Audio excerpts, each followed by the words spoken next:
Here we go, everybody. Welcome back to Donkey Kong Jungle Beat. Donkey Chong. Donkey Chong. Donkey Chong. Kongi Beat. Original character, do not steal. I'm sure somebody's made that on DeviantArt. Yeah, most likely. I don't think are Donkey Kong OCs like a big thing. I mean, nothing beats Sonic for that sort of stuff, but I don't know what the other subcultures are. Who knows? It's the internet, Dan. You're right. I'm sure there are some.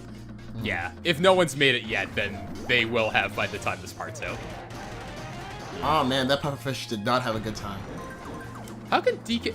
Wait, no, hold on. Apes can hold their breath underwater for lengthy periods of time, can't they? I don't know if that's I true. have no idea. I don't know. I feel like like grade 6 science taught me that, but that was also grade 6 science. I feel like every time we record one of these, I think like, man, I should read a book on animal biology before I record one of these. Yeah, so many questions come up. Then you can learn just how much DK is hurting them. Well, yeah, that's true. Yeah, the jellyfish do not explode in a puff of purple smoke. To my knowledge. To your knowledge. To my knowledge. I cannot confirm jellyfish or might. deny this. They might. I can see jellyfish going into like a bunch of purple smoke. That could happen. Yeah. Though this game did teach me something. I didn't know that, oysters, instead of having pearls, they actually have bananas inside. That sounds delicious. It's a special breed of oyster. Can you imagine that? Just like popping open an oyster at a all-you-can-eat restaurant? Oh, banana. I feel like that's the version. I don't know. I mean, you guys don't live in like downtown Toronto, so you've probably never been to like a vegan restaurant that has food that is like trying to be non-vegan food. I've heard of them, but I've never actually been to it. So they're pretty good. Like we have a thing called Doomies, which I think is a chain that started in San Francisco, and that place is actually really good. And I am not a vegan, but the food there is like quite tasty. Oh, wow. And just quite close to the real thing. But I feel like that's like what would happen if you went to a restaurant and you got like a vegan oyster. You just pop it open and it would just be like a shred of banana in there instead. DK on ice. Yeah. Actually, I'd pay to see a Nintendo on Ice show. I would not. There actually is one of the recent anime that's been getting really popular is Yuri on Ice, which sounds like really kind of wrong when you think when you think about the name, but like it's apparently just some guy named Yuri and he's skating. Yeah. It's about, isn't it about, it's about like a gay dude who there we go. impress another gay dude and skates because of it. I have no idea. This is what I have heard from people at work. I've just seen like the ad story what that thing is, which sounds super awesome, and the animation in that show, from what I've seen, looks real good. I haven't really heard, or I haven't really watched it, but I've heard like everybody who watches it loves it, so maybe I'll check it out. Yeah. Yeah, I'm finally starting Cowboy Bebop. Oh my god, I'm so excited for you. It's so good. I'm about 6 or 7 episodes away from finishing that show now. Oh, okay. Oh god, I'm about 3 episodes in. Not totally blown away by it so far. Yo, just you gotta give it some time. Okay. Here's what you have to realize about Cowboy Bebop. 1, half of that show is the music, which is incredible.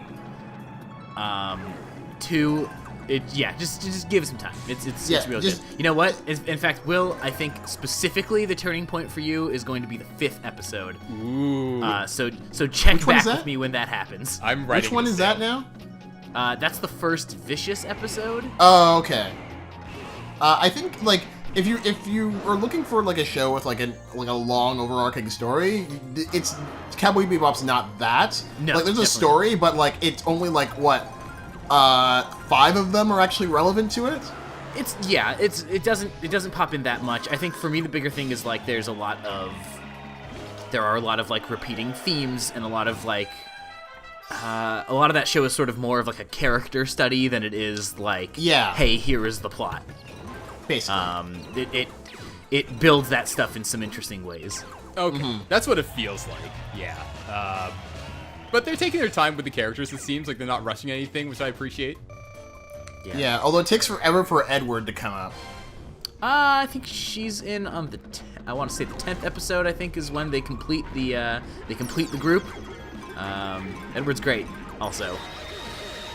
Oh man, what a great show. That's my second favorite anime. And the first? My first favorite anime is FLCL, which is the best.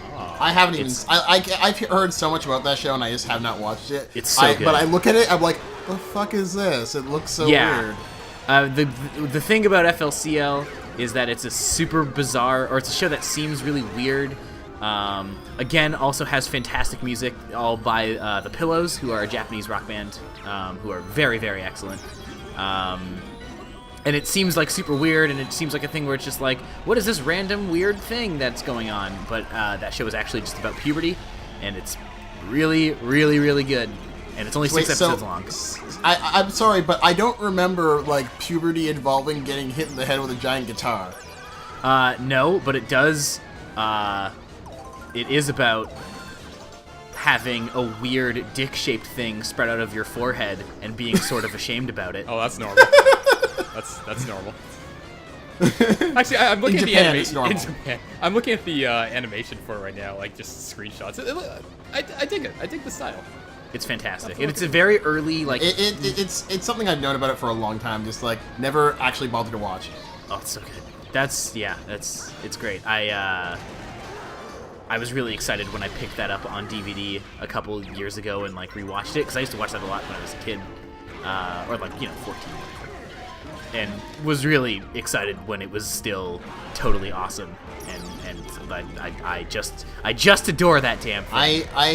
About 2 years ago, I bought Akira on DVD at Anime North, and I still have not watched it.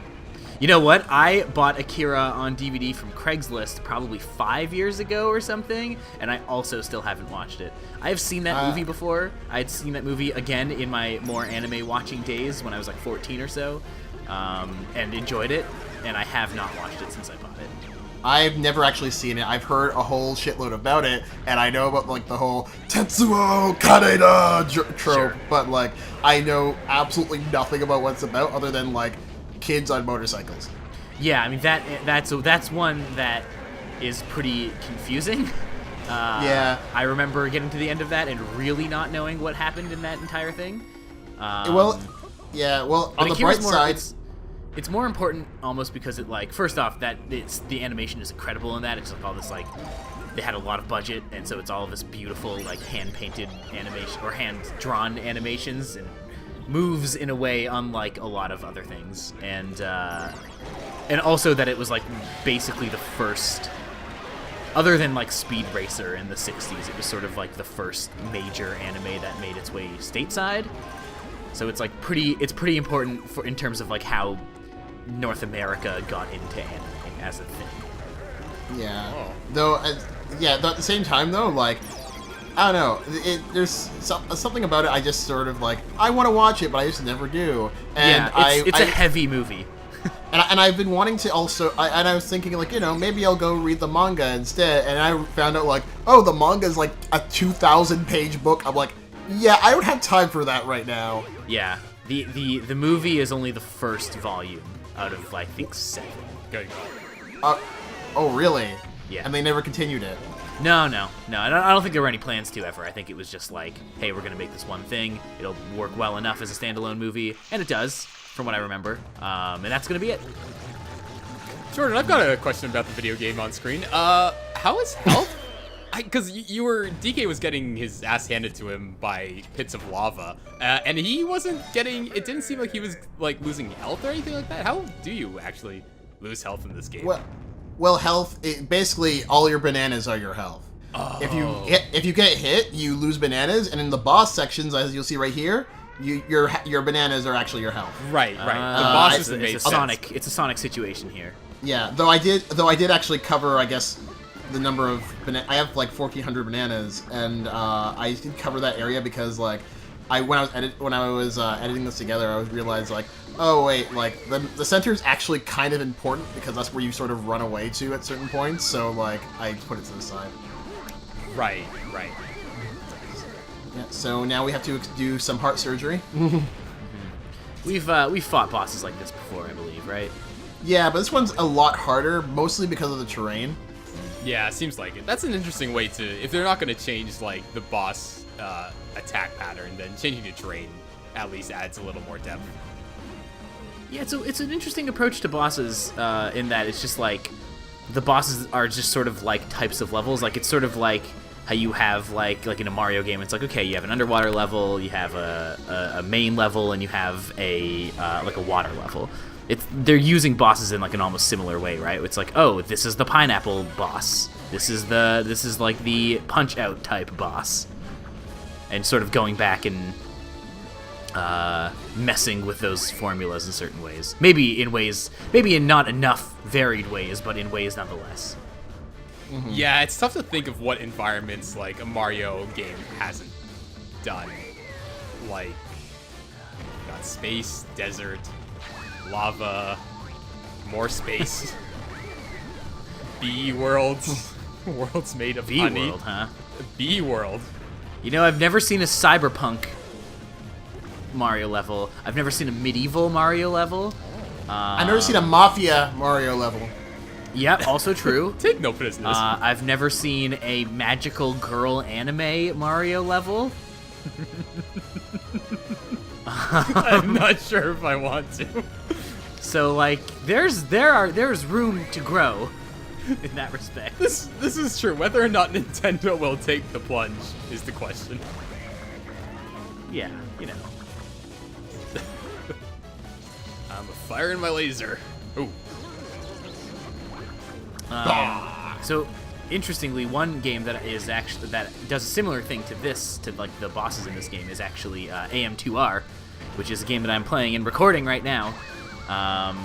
Because that game has you fighting a lot of Metroids. Like, it's like you actually go into an area and there's like a certain number of Metroids that you have to fight, and there's a couple stages of them, but for the most part, each stage of Metroid moves and acts the same way, and it's just the terrain that changes, but that can actually change those fights like very, very drastically. How is that going, by the way? Are you like almost done, or? I am almost done, yes. Nice. I think I am 2/3 of the way through, I'm pretty sure. I'm hoping to finish the recording this week, which to viewers at home won't mean anything, because this is going to go up like probably means 2017. Yeah, probably. Yeah, so this is something that I learned by total accident. That's almost done. Apparently, if you that get game seems really good. 1,000 bananas, you get a right special now might crest. actually be my favorite. Oh, wow. Oh, shoot. Platinum crest. Look at that. I didn't even know that was a thing. So what, is that just like if you get super far over the gold Basically. level? Yeah, I think it's if you get Shot 1,000. for the moon and you made it. Well, if this is any Anyways, indication, yeah, like, I mean, like, DK in Donkey Kong Country Returns, like, you know, DK just punches the moon. Does he? Yeah, at the very end, he just, like, punches the moon down the tikis, and they just pretty much die. That's ill-advised. Yeah, but it's also Donkey Kong. Gravity comes from the moon. Donkey Kong doesn't believe in your science.